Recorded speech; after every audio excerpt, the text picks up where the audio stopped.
And I say, well, what are you doing right now to grow your show? They say, oh, I post on LinkedIn or I post on Facebook or Twitter, and that's all I do. And then I say, well, that's probably why the growth is not happening.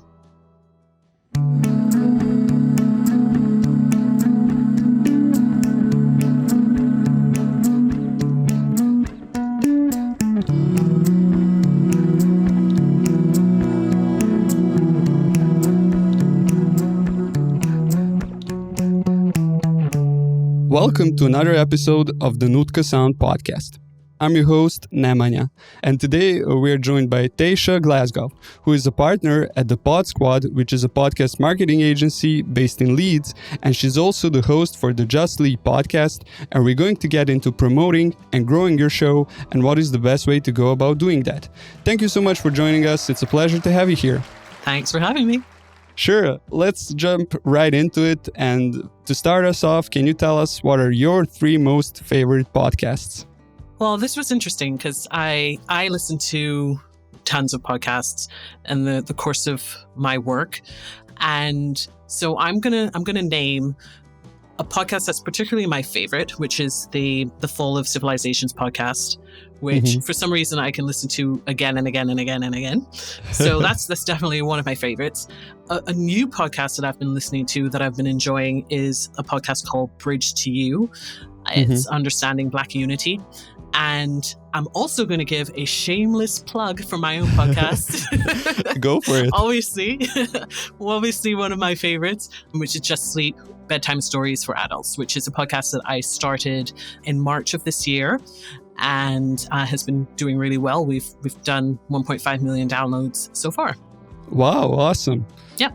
Yeah, and can you tell me what are the qualities that these shows have that makes them your favorite?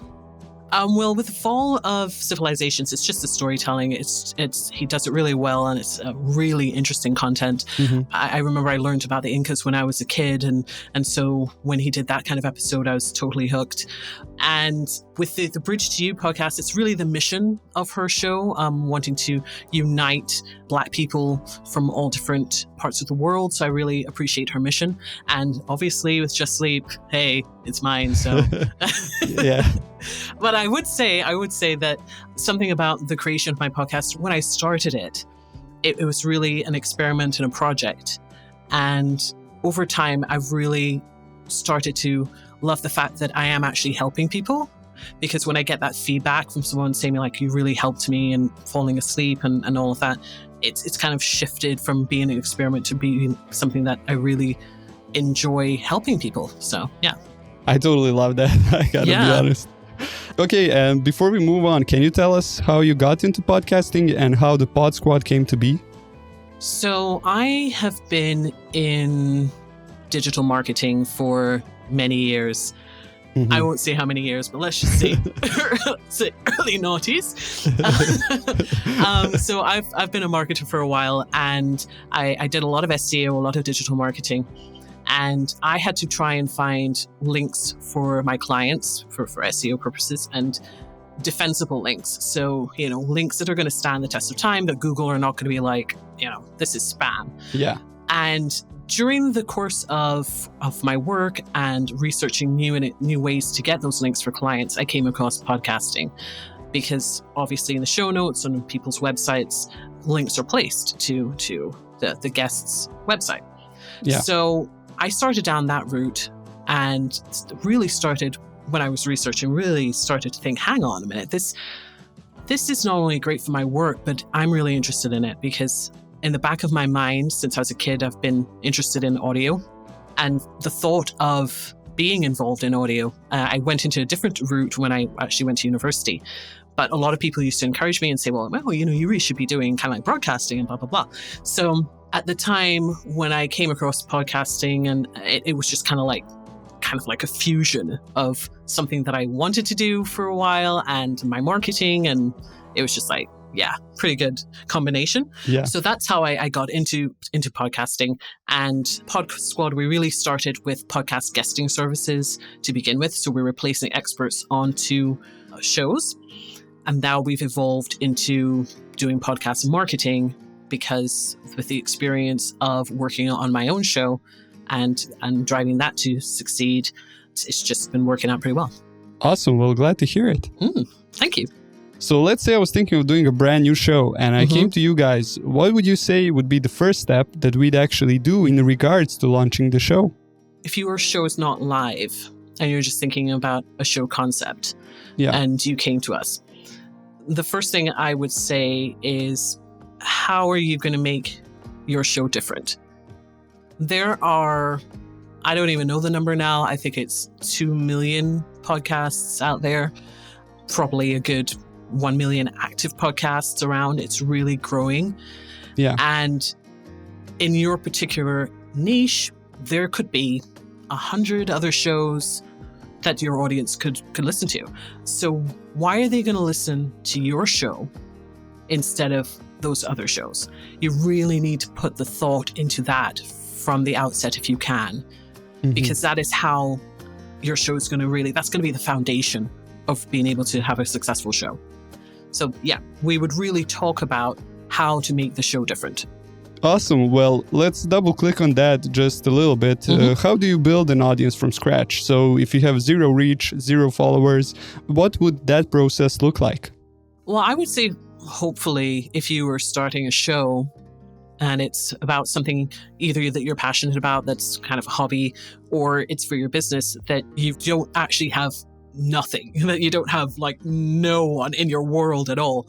But in the event that you do, an important place to start is thinking about your listener. So who are you doing this show for? Who is the listener? Who is going to be listening to your show? So if you establish that from the beginning, that's an important point. So for example, where do they hang out? Yeah. Why are they going to listen to your show? What other shows are they likely to listen to? That would really be a great guide for your audience development.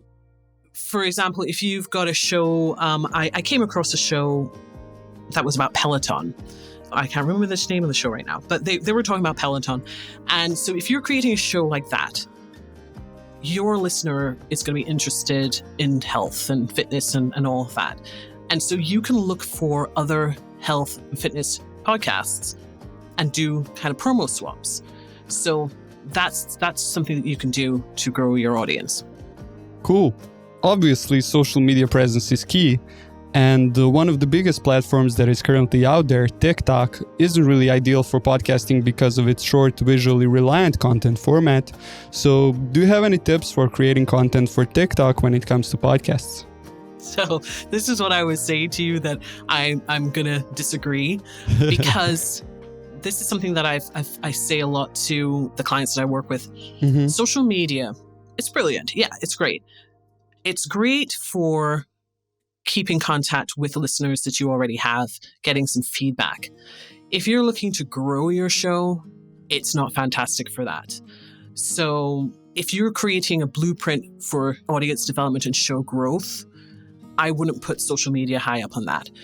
A lot of times when I have my discovery calls with prospects and I say, well, what are you doing right now to grow your show? They say, oh, I post on LinkedIn or I post on Facebook or Twitter, and that's all I do.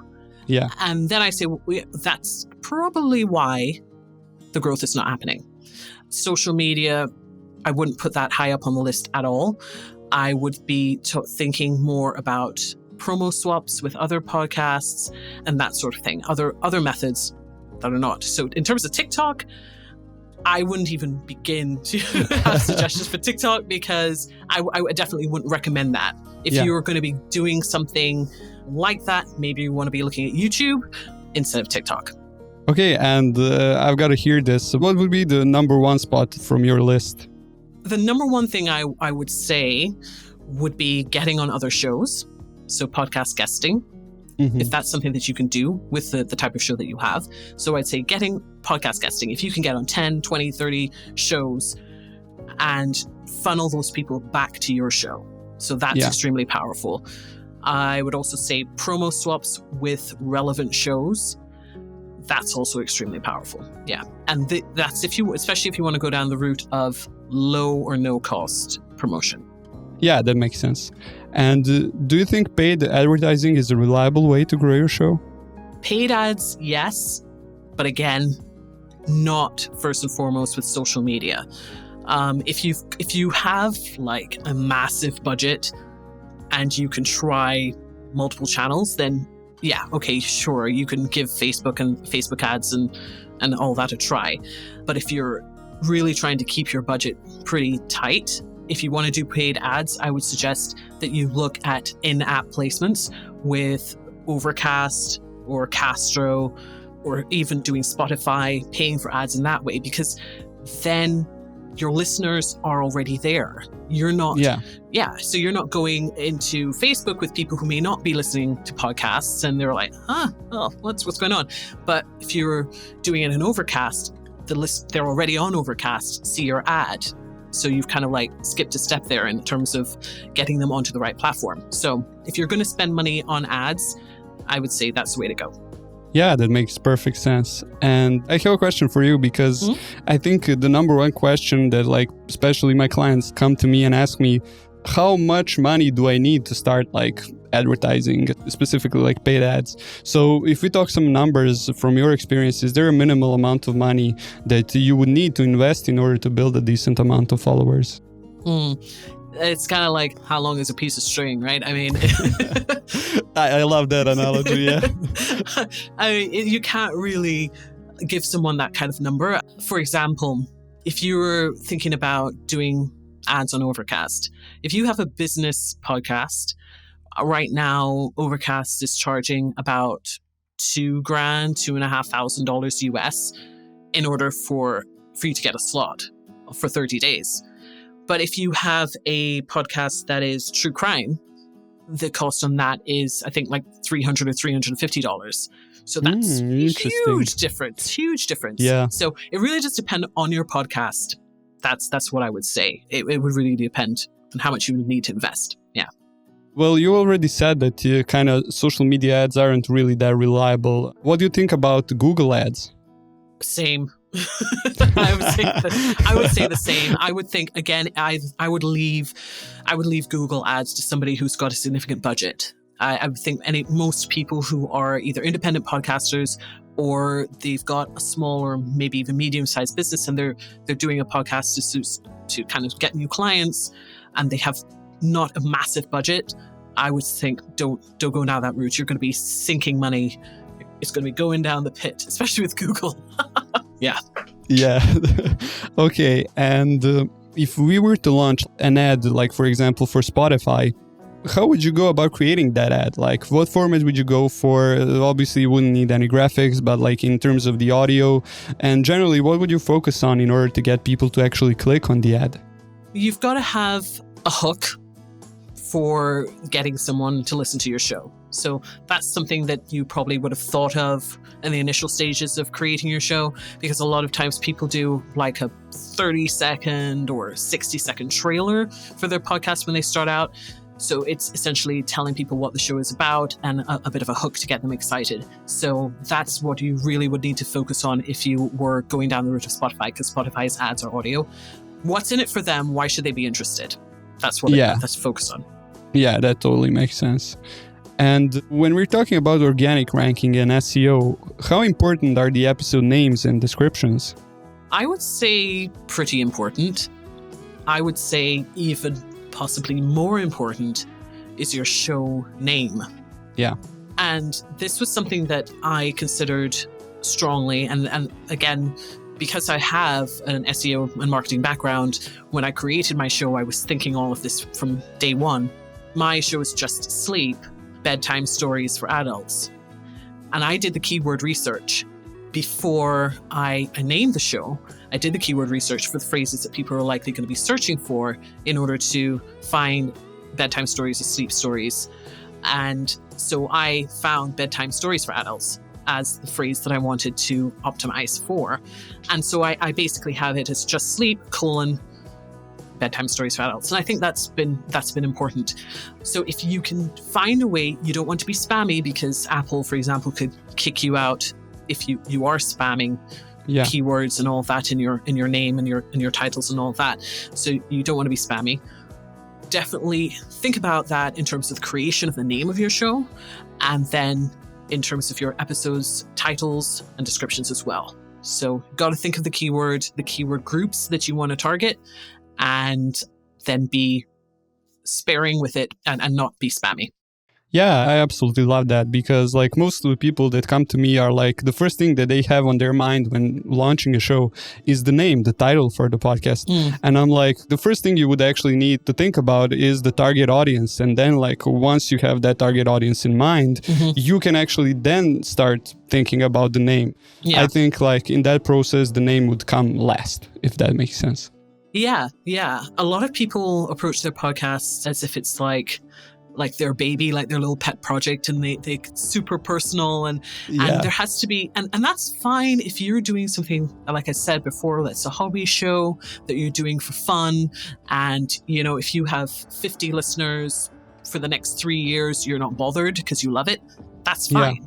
But if you have a goal for monetization or getting new clients and all of that, then you've got to detach yourself a little bit and have like that business hat on, and be thinking really about your listener a lot and how your listener is going to discover your show. And one of those ways is going to be the show title. So doing the searches.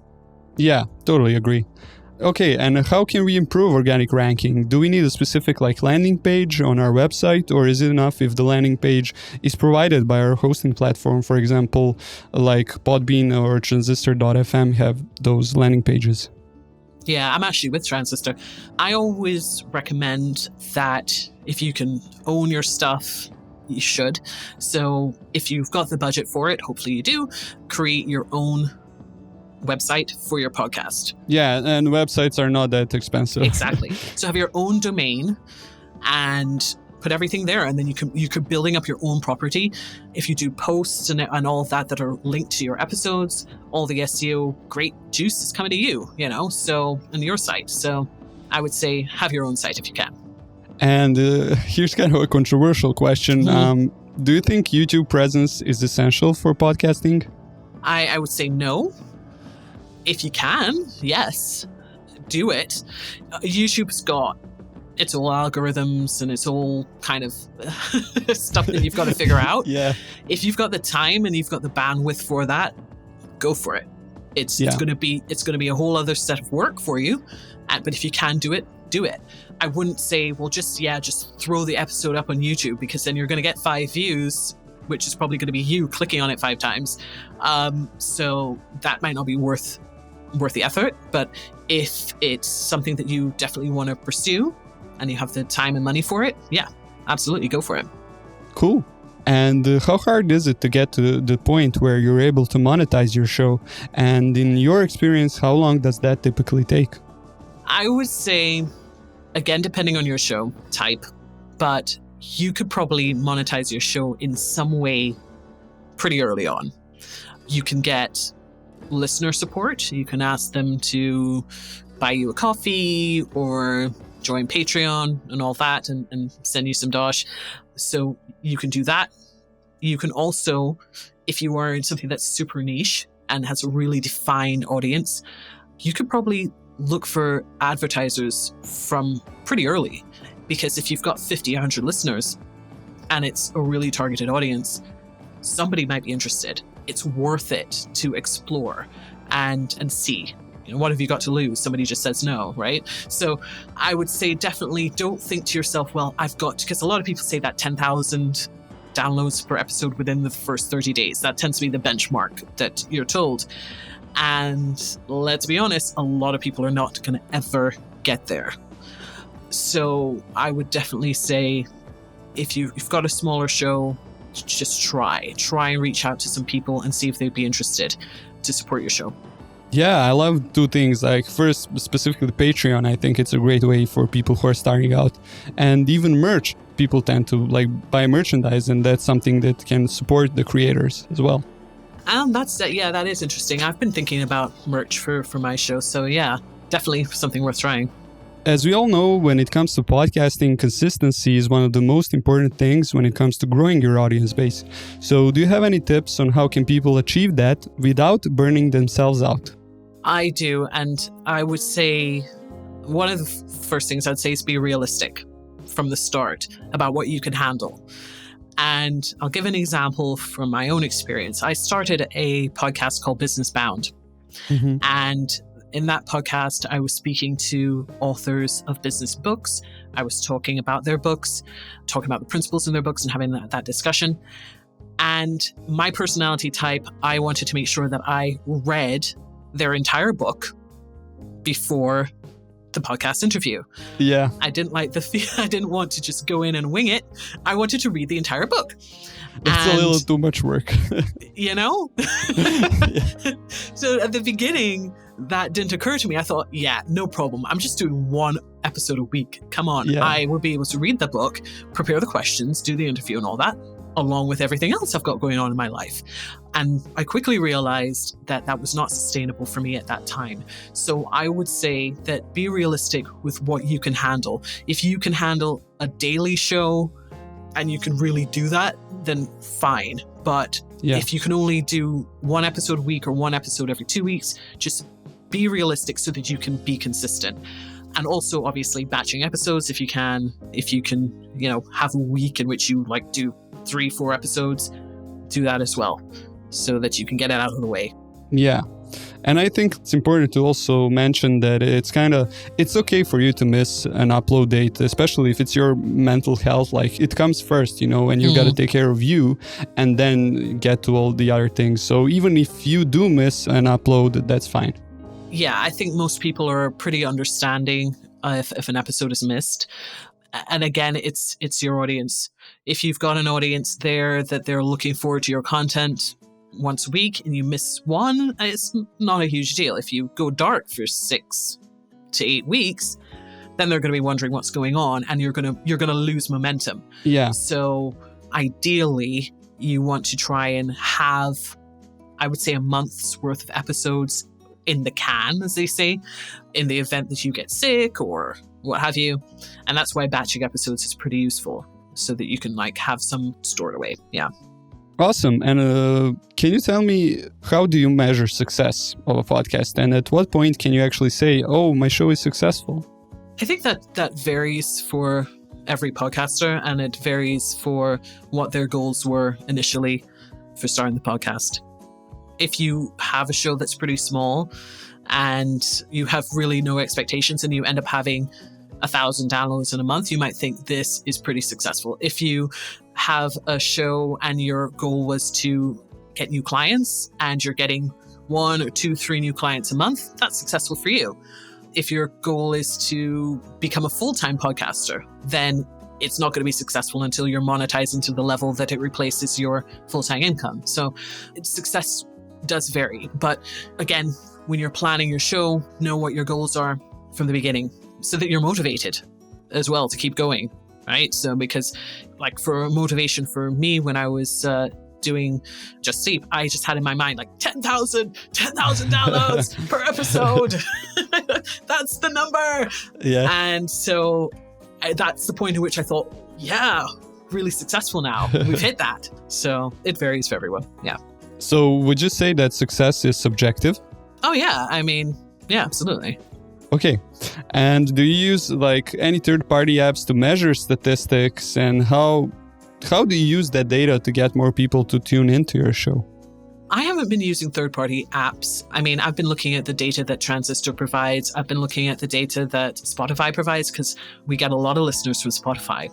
And Spotify kind of shows you the the completion rate, how far people get into the episode. Yeah. So I've been using that kind of data to see what's working. What episodes are people resonating with? What's getting the most downloads with the kind of content that people are listening to, the types of stories, because I read classic literature and fairy tales and that sort of thing.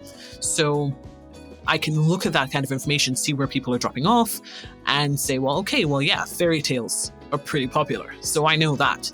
So yeah, it is important. I think it's really important to look at your data and to see what's going on, and because then it helps inform your content creation moving forward. Mm-hmm.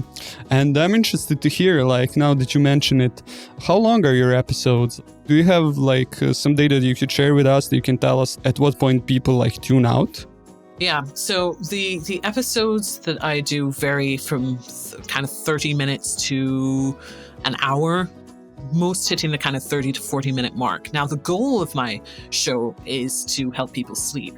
So most of the time, people are going to be putting it on and trying to fall asleep. So it will continue going. So obviously, I know if somebody's switching it off, it's not working for them.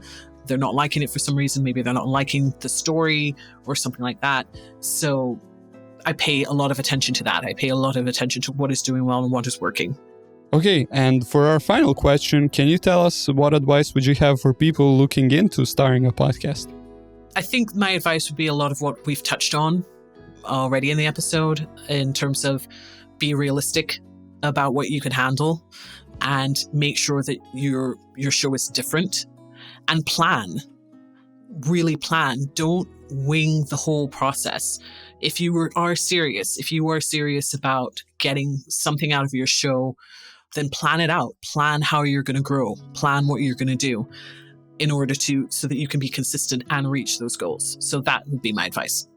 Okay, and before we end, can you tell us where can our listeners find the Pod Squad and Just Sleep or even reach out to you? Okay, so what I've done is I have done a checklist, which I'm calling the Pod Growth Checklist. So it is a little checklist for when you're creating your show and you're thinking about audience development that you can just run through and see, get yourself some ideas for growing your show. So I'm going to put that on our website. The URL is thepodsquad.com/checklist. So you can head over there and take a look at that checklist and download it. And you can reach me on LinkedIn, Taesha Glasgow. You can do a search and find me there. And yeah, the Just Sleep podcast is justsleeppodcast.com. Awesome. Yeah. Well, thank you so much. It was such an insightful conversation, and I appreciate you taking the time to do this. Thanks for having me. Thank you for listening. Make sure you share this podcast with your friends and click that subscribe button so you never miss an episode. If you have any questions for us or suggestions about a topic we can cover related to the podcasting industry, leave a comment below or send us an email at info@nootkasound.online. If you're a podcast producer, show host, or an audio editor and would like to be on the show, send us an email. We would love to have you here. Also, make sure to follow us on Facebook, Twitter, and Instagram under the handle @the Nootka Pod.